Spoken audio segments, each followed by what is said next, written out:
श्रद्धेय महानुभावों, जैसा कि मैं आपसे निवेदन कर रहा था, सूर्य चक्षुराग्नि कनिनकं भ्राजमाने विपश्चिता, भ्राजित है और सूर्य से चक्षु का भ्राजमान होना, अपतित होना, परावर्तित होना, इन्हीं बातों को रखी जा रही है। किरणें तिरछी आ रही है, तल पर टकरा रही है, पुनः वह दूसरी दिशा में लौट जा रही है, तो परावर्तित बातें कही जा रही है।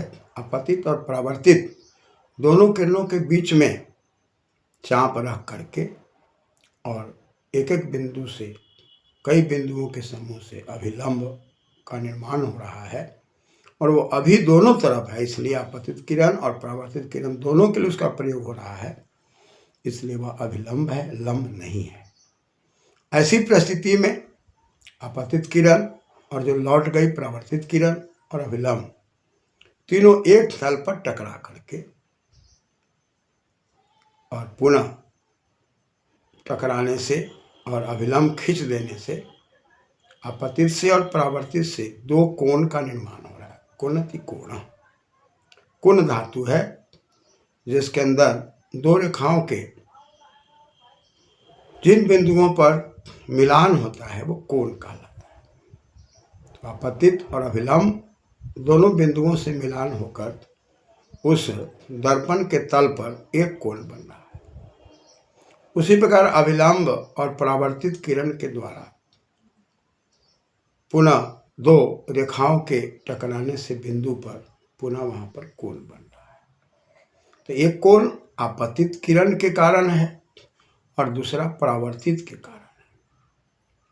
तो अपतित से जो बना तो उसमें आ है उपसर्ग, पत धातु है, लीट प्रत्यय के आपतन, आके गिरना,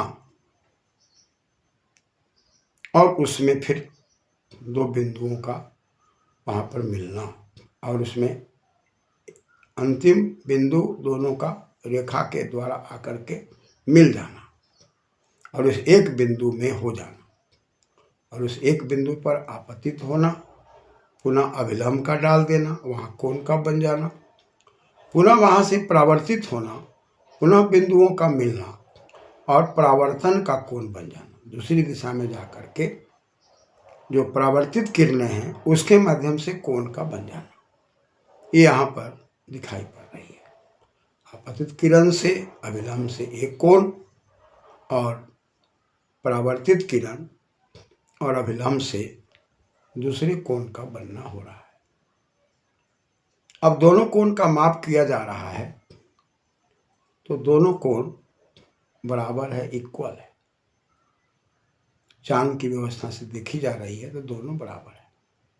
तो यहाँ पर नियम निर्धारित किया जा रहा है कि परावर्तन के नियम क्या है, अपवर्तन के नियम क्या है। तो अपतन और परावर्तन का माध्यम एक है, माध्यम में स्थान में कोई परिवर्तन नहीं है, एक ही माध्यम में है। वो सरल माध्यम है या विरल माध्यम, हवा का माध्यम है। उस माध्यम में किरणों का आना जाना हो रहा है।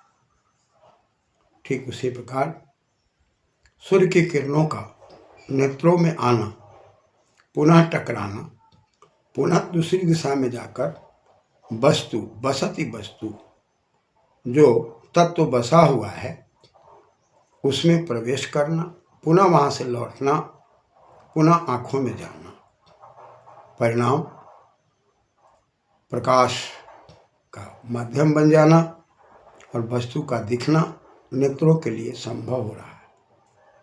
यही बात अपतित किरण, परावर्तित किरण, डाला गया अभिलंब के द्वारा दिखाया जा रहा है और उसमें अपतन का कोण और परावर्तन का कोण दोनों दिखाया जा रहा है। और चक्षु शब्द का प्रयोग हो रहा है। सूर्य चक्षु, अग्नि, उसमें तेजस्विता है, दीप्ति है, उसको अग्नि कहा जा रहा है। सूर्य चक्षु, अग्नि, चक्षु में रौ का विसर्ग होके चक्षु बन गया और अग्नि, और पुनः विपश्चिता, विपरीत अवस्था, कनिनकम, पुनः सूर्य चक्षु है और नेत्र गोलक है, ये भी चक्षु। अतः सूर्य का काम है प्रकाशित करना, चक्षु का काम है उसको परावर्तित करके वस्तु से संबंध बना करके हमें और आपको ज्ञान और परिज्ञान कराना कि ये कौन सी वस्तु है। ये ज्ञान और परिज्ञान कराने की चीज़ें जो चल रही है उसमें यदि हम नेत्रों से ठीक से नहीं देख रहे हैं तो भ्रम की अवस्था पैदा हो रही है। नेत्रों के अंदर रेटिना है या जो भी व्यवस्थाएं हैं उसके अंदर ठीक से प्रकाश के किरणों के माध्यम से वहाँ वस्तु को बिंब कहते हैं और उसकी छाया को प्रतिबिंब कहते हैं। बिंब और प्रतिबिंब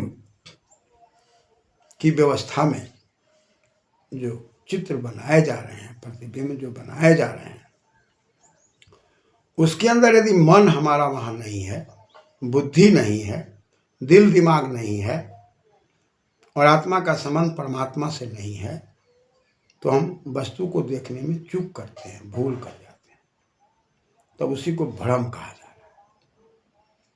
हमारे सामने, आंखों के सामने रस्सी नीचे है, प्रकाश की किरणें आई, नेत्रों से टकराई, रस्सी में गई, पुनः रस्सी से नेत्रों में आई और हमने भ्रमवश बुद्धि सही दिशा में न होने के कारण, मन सही दिशा में न होने के कारण, ठीक ठीक प्रकाश न होने के कारण, कई कारणों से हम में भ्रम हो गया कि यह सर्प है और सर्प का भ्रम होते ही हम में भय पैदा हो गया।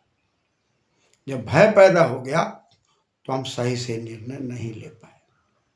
परिणाम, हमने सर्प को रस्सी कह दिया, रस्सी को सर्प कह दिया। ठीक इसी प्रकार ज्ञान के क्षेत्र में बालक और बालिकाओं में जब शिक्षा दी जाती है और आपतित किरण परावर्तित किरण अभिलंब को बच्चे नहीं समझते, बार बार शिक्षकों के बताने के बाद बच्चे की चंचलता, मनोवृत्तियाँ और उनके मन की भावनाओं को न परखने के कारण, उनकी स्थिरता न होने के कारण शिक्षक बार बार परिश्रम करते हैं फिर भी उपलब्धि बच्चों में नहीं हो रही है। इस पर चिंतन मनन की आवश्यकता है और इस पर चिंतन मनन नहीं किया गया और बच्चे का चित्त एकाग्र नहीं हुआ तो वह जो किरणें आ रही हैं, जो गिर रही हैं, जो लौट रही हैं, इसमें बच्चे के दिमाग में डाल देना आसान कार्य नहीं है। बात बहुत छोटी है लेकिन चित्त की एकाग्रता से ही इसको डाला जा सकता है। अतः पठन पाठन में चित्त की एकाग्रता, वातावरण में शांति, दिल दिमाग मस्तिष्क में अत्यंत उत्कृष्टता की हमको सीखना है और हमको सिखाना है। न सीखने में उपेक्षा, न सिखाने में उपेक्षा। परिणाम हम इस चीज़ों को लेकर के चलेंगे और परमात्मा के ज्ञान जो सूर्य चक्षुरारोग्य ने कहा जा रहा है उसको ठीक से समझकर दर्पण के द्वारा हम सूर्य और चक्षु के संबंध को समझकर अपने लोकाचार में व्यवहार करेंगे। यहाँ तक ले जाना शिक्षा का उद्देश्य है।